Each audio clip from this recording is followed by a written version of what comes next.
బాలబడి యూనివర్సిటీ మంచి భవిష్యత్తు కోసం తెలుగు విద్యార్థులు ఇష్టపడే యూనివర్సిటీ. కాల్ 9059052378 9059052379.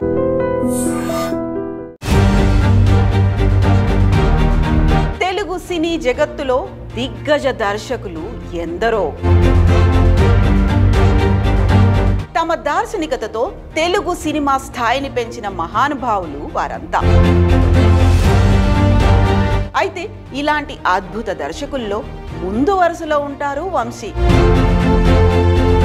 నిజానికి దర్శకునిగా 5 దశాబ్దాలుగా ఆయన సినీ ప్రయాణం పూర్తి చేసుకోవడం అంటే మామూలు విషయం కాదు.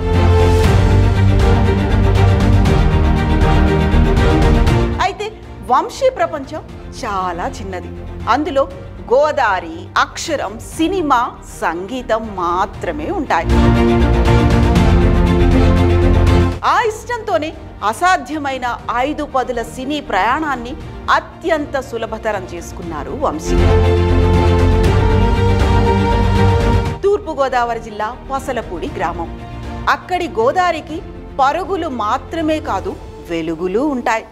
ఆ వెలుగుల్లో వంశీ అనే ఓ 15 ఏళ్ల కుర్రాడు కథలు రాయడం మొదలుపెట్టాడు. తొలిసారిగా సత్యసుందరి నవ్వింది అనే కథ మొదటిసారి పత్రికల్లో ఆ కథ అచ్చయింది. ఇంకేముంది, ఆ కుర్రాడు అక్షర సేద్యం మరింత విస్తృతం చేశాడు.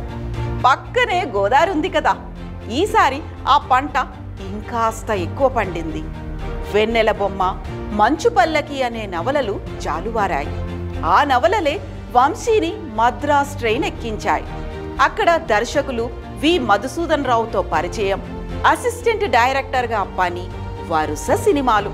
ఇంతలో ఏడిది నాగేశ్వరరావు గారి పరిచయం, కె విశ్వనాథ్ గారి వద్ద శిష్యరికం, ఇవన్నీ వంశీ సినీ ప్రయాణానికి శంకరాభరణం తొడిగాయి.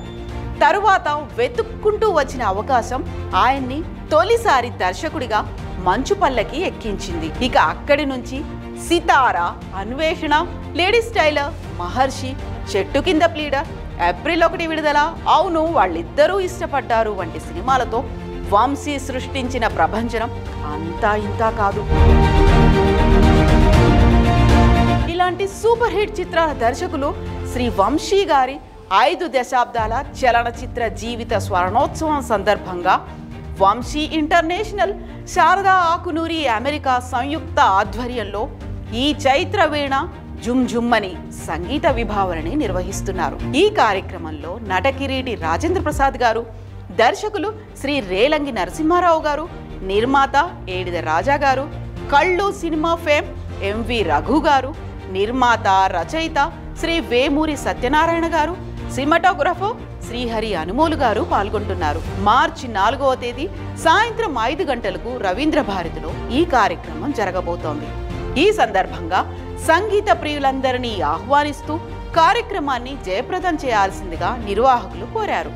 ఇక తన సినిమాలతో, తన సినిమాల్లోని పాటలతో తెలుగు చలనచిత్ర రంగానికి కొత్త శోభని అద్దిన వంశీకి శుభాకాంక్షలు చెప్తూ ఈ సంగీత విభావరి కార్యక్రమం విజయవంతం కావాలని కోరుకుందాం.